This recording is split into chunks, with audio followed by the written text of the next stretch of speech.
हम सभी की ज़िंदगी में कुछ ऐसी कहानियाँ होती हैं जिन्हें अगर हम न सुनाएंगे तो पागल हो जाएंगे। ऐसी ही एक कहानी के नाम, बात से पहले की बात। बातें किताबों से बहुत पहले पैदा हो गई थी। हमारे आसपास बातों से भी पुराना शायद ही कुछ हो। बातों को जब पहली बार किसी ने संभाल के रखा होगा तब पहला पन्ना बना होगा। ऐसे ही पन्नों को जोड़कर पहली किताब बनी होगी। इसलिए ज़िंदगी को सही से समझने के लिए किताबें ही नहीं, बातें भी पढ़नी पड़ती हैं। बातें ही क्या, सब कुछ जो लिखा हुआ नहीं है, वो सब कुछ जो किसी ने सिखाया नहीं, वो सब कुछ समझना पड़ता है जो बोल के बोला गया और चुप रहकर बोला गया हो। पता नहीं दो लोग एक दूसरे को छूकर कितना पास आ पाते हैं।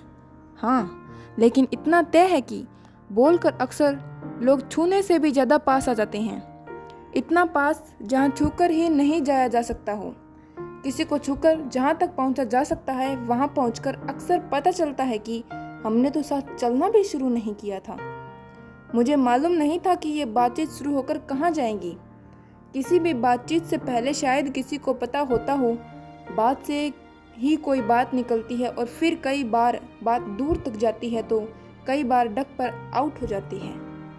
बातें दुनिया की तमाम खूबसूरत ज़रूरी चीज़ों जैसी होती है जो कम से कम दो लोगों के बीच हो सकती हैं।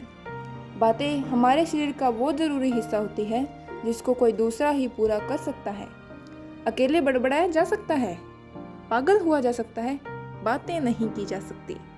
मुसाफिर कैफ़े को पढ़ने से पहले बस एक बात जान लेना ज़रूरी है कि इस कहानी से कुछ किरदारों के नाम धर्मवीर भारती जी की किताब गुनाहों का देवता के नाम पर जानबूझकर रखे गए हैं।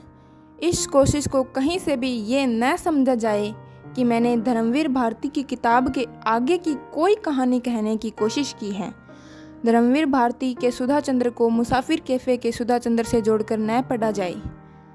भारती जी जिंदा होते तो मैं उनसे ज़रूर मिलकर उनके गले लगता, उनके पैर छूता। उनके किरदारों के नाम उधार लेना मेरे लिए ऐसा ही है जैसे मैंने उनके पैर छू लिए। मुझे धर्मवीर भारती जी को रिस्पेक्ट देने का यही तरीका ठीक लगा। कहानी लिखने की सबसे बड़ी कीमत लेखक यही चुकाता है कि कहानी लिखते लिखते एक दिन वो खुद कहानी हो जाता है।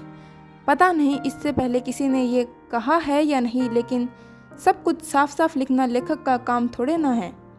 थोड़ा बहुत तो पढ़ने वाले को भी किताब पढ़ते हुए साथ में लिखना चाहिए। ऐसा नहीं होता तो हम किताब में अंडरलाइन नहीं करते।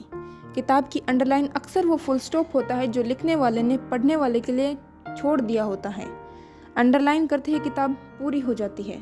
मुसाफिर कैफ़े की कहानी मेरे लिए वैसे ही है जैसे मैंने कोई सपना टुकड़ों टुकड़ों में कई रातों तक देखा हो।